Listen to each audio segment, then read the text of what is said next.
รู้สึกตัวในการเดินจงกรมรู้สึกตัวในการนั่งในร่ม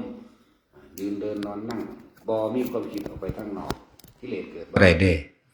เป็นผู้สงบปราศจากกิเลสเพียงดังเนินเนี่ยเรียบ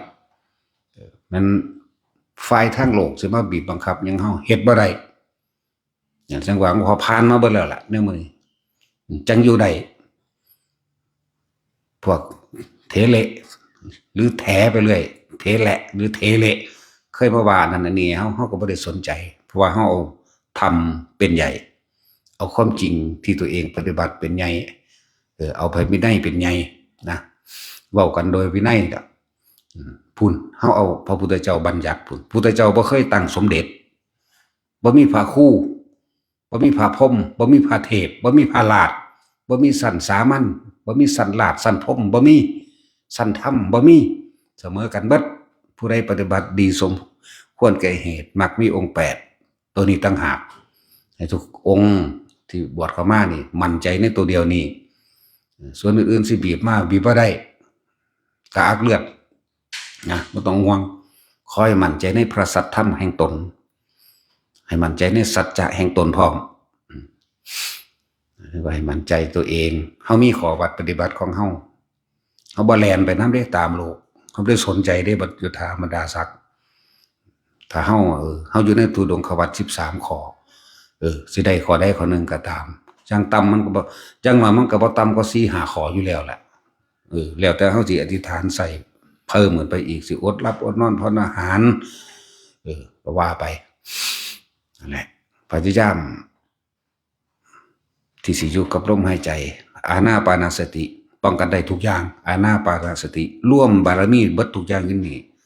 ทานศีลเนกขมะปัญญาวิริยะขันติสัจจะอธิษฐานเมตตาอุเบกขารวมอยู่ในนี่สัพพธรรมอยู่ในนี่อยู่ที่ลมหายใจอยู่ที่ความรู้สึกตัวอยู่ที่สติอยู่ที่กายอยู่เวทนาอยู่ที่จิตธรรมมันจะไหลรวมลงมาของมันเองมันสิรู้ของมันเองดอกบ่ต้องไปคาดคะเนบ่ต้องไปหวังผลขอให้อยู่ในมรรคหมายถึงเหตุก็คือลมหายใจเหตุก็คือรู้สึกตัวเฮ็ดไปหลายๆอย่างแต่ว่าร่วมแล้วก็คืออยู่ในพระธรรมร่วมแล้วคืออยู่ในพระวินัยฟังมั่งยืนเดินนั่งนอนมั่งท่องจำสวดคำสอนสัตยายธรรมมั่งสัตยายคำสวดของเพิ่นเองคำสอนนั่นแหละคำสวดก็ดีอ่านมั่งอันใดบ่เข้าใจในพระวินัยอ่านอริยวินัยอันใดบ่เข้าใจในข้อปฏิบัติศีลสมาธิปัญญาอ่านเอาในวิสุทธิมรรควิสุทธิแปลว่าบริสุทธิ์มรรคแปลว่าหนทางแห่งความบริสุทธิ์ศีลนิเทศสมาธินิเทศปัญญานิเทศอยู่ในหันแล้วอยู่นี่มีให้ทุกองค์ก็แล้วกันและจึงเน้นย้ำทุกคนถ้าพวกเข้าอยู่ในทุดงควัตรของพวกเข้าเองบ่มีหยังเฮ็ดเฮาได้ให้มั่นใจโลดอานาปานสตินี่เศร้าเป็นศูนย์ร่วมของบารมีทุกอย่างอานาปานสติเป็นบุญญาฤทธิ์ของตัวเองนั่นแหละกิเลสเกิดบ่ได้หน้าถ้าคนอยู่ในลมหายใจอยู่ในความรู้สึกตัวนั่นน่ะความอยากได้อยากดีอยากมีในบุคคลสัตว์สิ่งของรูปวัตถุต่างๆเกิดบ่ได้เป็นผู้สงบเป็นผู้สงบแล้วนี่กิเลสเพียงดังเนินมันสงบลงเกิดทำความเคยชินเขามันก็ลืมคิดถึงสิ่งต่างๆเหล่านั้นมันละก็คือลืมก็คือละบ่นำเข้ามาคิดในความอยากให้มันเป็นแบบนั้นแบบนี้ได้นั่นได้นี่นั่นแหละผ่านมาก่อนแล้วอีหยังก็ดีไผสิมาขับไล่หยังก็เฮ็ดหยังเฮาบ่ได้เฮ็ดบ่ได้จริงๆแต่เฮาก็ซื่อๆอยู่นั่นแหละอะไรจังว่ามันสิไหลร่วมเขาเป็นกำลังของเฮาเองเป็นกำลังบุญญาฤทธิ์ก็เกิดขึ้นจากความสงบของเฮาเองเด้อบุญคือความสงบเย็นภายในใจตัวเองบ่ดิ้นรนขวนขวายบ่กวัดแกว่งเมื่อเฮาทำสมาธิจิตตั้งมั่นดีแล้วไม่หวั่นไหวในโลกธรรม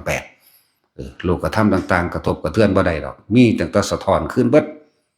โดยที่เฮาบ่ต้องไปเฮ็ดหยังบ่จังได๋ก็สร้างกูอยู่ในลมกูอยู่ในความรู้สึกตัวอันใดมีสิ่งใดที่กระทำไปได้อันใดที่สิเป็นประโยชน์ต่อมนุษย์และสัตว์เหตุปลูกต้นไม้รดน้ำให้ความช่วยเหลือต่างๆก็เฮ็ดไปแหละสารานิยธรรมก็มีประกอบกันไปด้วย ได้สิ่งใดสิ่งหนึ่งมาเฮาสิบ่กินผู้เดียวเฮาสิบ่ใส่ผู้เดียวเฮาสิแตกกระจายออกไปสู่หมู่พวกทั้งหลายหมู่สงฆ์หมู่คนทั้งหลายศาลานิยธรรมก็มีอยู่แล้วนั่นแหละมันมีในโตแล้วคือเฮาไปบิณฑบาตมาเนี่ยก็บ่ได้ไปกินผู้เดียวบ่ได้ไปใส่ผู้เดียวแจกจ่ายออกไปตามหมู่นี่แหละคณะหมู่คณะสงฆ์คณะชีคณะผู้คนที่เดินทางเข้ามา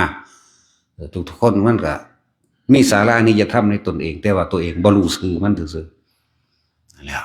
มาแบ่งปันบิณฑบาตแล้วก็บ่แม่นว่าสิมากินหวงไว้แต่ผู้เดียวเลื่อนว่าสาธารณธรรมแบ่งปันสู่สาธารณชนทั้งหลายพวกนี้อย่าขาดพวกนี้แต่ว่ามันบ่ขาดหรอกมันบ่รู้จักซื่อเพราะว่าเฮาบิณฑบาตแล้วเฮาก็เอาสู่ร่วมลงซะก่อนหลายคนที่มาใส่บาตรย่านบ่ตัวกันบ่กล้าใส่ก็มีคิดผิดแล้วมีอันเดียวขนมก้อนนึงขนมไข่ก้อนนึงก็ใส่โลดองค์เดียวเขาเจ้าหมู่พระสงฆ์เขาเจ้าสิเอามาแบ่งปันกันเองดอกจากหนึ่งก็เป็นสองจากหลายคนก็เป็นเองแหละที่เขาเจ้าเห็นพระไปหลายๆบ่กล้าใส่อยากใส่แต่ว่าย่านบ่ทั่วกันย่านผู้ทั้งหลังบ่ได้ย่านผู้ทั้งหลังน้อยใจบ่แม่นสังฆทานนี่เขาเจ้าก็เอามาร่วมกันแล้วกระจายไปทั่วเบิดทั้งหมู่สงฆ์หมู่ซี่หมู่ที่มาบำเพ็ญเพียรสร้างประโยชน์อย่างอยู่ในนี่แหละเด้อจากใส่อยู่หังของหน่อยอย่าไปคิดแบบนั้นพากันใส่โลดพวกนั้นก็ดีนั่นแหละเน้นย้ำหมู่ภิกษุสงฆ์อย่าไปหวั่นไหวอย่าไปสนตราบใดแต่เฮาบ่ผิดพระวินัยบ่มีหยังเฮ็ดเฮาได้ตราบใดที่เฮามีความจริงใจมีความเชื่อมั่นมีความเชื่อมั่นในพระสัทธรรมความจริงแล้วก็มีการปฏิบัติเพื่อสิมุ่งมั่นเป็นละกิเลสของตนเองเฮ็ดไปเถอะบ่มีไผเฮ็ดหยังได้ไผสิมากล่าวตู่ใส่ร้ายขับไล่เล่ห์เหลี่ยมกลไกแนวใดก็สร้างส่วนมากอยากตายนะแหละตายไกลเบิดแล้วเด้ของหลวงพ่อที่มาไล่ดูๆก็เลยยังอยู่2คนหรือ3คนนี่แหละอันเป็น10นั่นตายไกลเบิดแล้วตายเบิดแล้วพวกนึงยังอยู่3อีกจังน้อยก็ตาย ตายไปเรื่อยๆดอกเฮาอยู่ซื่อๆอยู่ได้ล่ะนั่นแหละเฮาอยู่ซื่อๆอยู่นี่คือให้ความมั่นใจกับหมู่ให้แนวทางให้ความมั่นใจก็ว่าให้ขอคิดว่ามั่นใจในธรรมพวกบ่ปฏิบัติมันก็ตายอยู่แล้วตัวตายแล้วมันสิไปสวรรค์หรือนรกบ่ได้รู้นำมันแต่ตัวเฮาเองให้มั่นใจในอานาปานสติเจ้าของเองให้มั่นใจในข้อวัดปฏิบัติตัวเองเฮามีเหตุผลเดียวเหตุคือว่าเฮาสิพยายามที่จะถึงนิพพานให้ได้ทำให้แจ้งซึ่งพระนิพพานเฮารับภากาสาวพัดมานี่ผ้าเหลืองนี่จักทำให้แจ้งซึ่งพระนิพพานเด้แต่เฮาอยู่ในข้อมรรคมันนี่การกระทำของเฮาเองเดินทางอยู่นี่มันสิไปไสนั่นแหละเฮ็ดไปเรื่อยเถอะนั่นแหละอานาปานสติเป็นที่ป้องกันได้ทุกอย่างเด้อแม้กระทั่งกรรมเก่าก็เฮ็ดหยังบ่ได้เด้ขออยู่ในลมหายใจขออยู่ในความรู้สึกตัวกายเวทนาจิตเวทนากายเฮาสิรู้ซึ้งถึงธรรมดอกโลกธรรมใดมากระทบก็คนมันบ่นำเข้ามาคิดมันสิเอาหยังมากระทบมันกระทบเพราะว่าเฮานำเข้ามาคิดให้มั่นใจอันใดที่บ่เป็นตามวินัยอันใดที่บ่เป็นธรรมเฮาบ่ได้สนใจอยู่แล้วแม่นพระผู้นั้นสิใหญ่ปานใดก็สร้างนั่นแล้วสมเด็จนรกก็บ่เทระเทเละพระคู่พระขี่มื้อนี้เฮาบ่ได้สนใจเด้ตัวนี้นะคนที่เป็นพ่อเป็นแม่เฮาจริงๆพระพุทธเจ้าเด้พระพุทธเจ้าพระธรรมและวินัยนั่นแหละเป็นทั้งพุทธมารดาเป็นทั้งทุกอย่างนั่นแหละพุทธบิดาพุทธมารดาก็คือพระธรรมและวินัยเด้เฮาบ่ได้สนใจเด้สมเด็จนรกก็บ่อึดแหมเจ้าคุณเปรตมันก็สิอึดอยากอีหยังมันสิมีหยังแต่ละหม่องแต่ละอันแต่เฮาเห็นมานี่เฮ็ดมาเด้อต้นผ้าป่าเด้อวัดละพันละหยังไปนั่นเฮ็ดหาแม่มึงบ่ได้มีศีลมีธรรมพอสิได้ไปหาเฮ็ดให้มันเว้าเต็มๆนะบ่ได้เคยเกรงกลัวเด้เฮาผู้เฮาย่านคือพระพุทธเจ้านี่สัตย์ธรรมของเฮานี่คือความจริงของเฮาเองที่เฮาเชื่อมั่นของเฮาเองอยู่แล้วพระพุทธเจ้าเท่านั้นแต่ผู้ใดทำตามพระพุทธเจ้า เฮาก็ให้ความเคารพเข้าใจว่าล่ะมีความเคารพความนับถือผู้ที่กำเนิดเฮาขึ้นมาโดยอริยชาติหลวงตาบัวอีพ่อยี่บัวมีตั้งหากนี่แหละเป็นพ่อเป็นแม่เป็นครูเป็นอาจารย์เป็นบัดทุกอย่างอยู่ในหันให้แล้วนะมีผู้เดียวอันอื่นๆก็เป็นพี่เป็นน้องไปคือกันนั่นแหละหมู่สงฆ์ทั้งหลายเฮาสิปกปักรักษาซึ่งกันและกันเด้อถ้าสงฆ์บ่ปกป้องหมู่สงฆ์ไผสิมาปกป้องชาวบ้านคนมียศถาบรรดาศักดิ์มันก็เว้าไปตามภาษามันเด้ถ้ามันเลยผิดกฎหมายโลกไปแล้วก็จังว่ากันอีกเรื่องนึงเด้ถ้ามันอยู่บ่ได้ผิดพระวินัยนี่เฮาก็ต้องปกป้องคุ้มครองกันตัวนั่นแหละแต่ว่าในสุดท้ายแล้วเฮาก็ต้องน้อมเข้ามาสติของตนนั่นแหละสิเป็นที่ปกป้องคุ้มครองของตนได้ดีเมื่อตนเองปกป้องคุ้มครองตนได้แล้วโดยสติ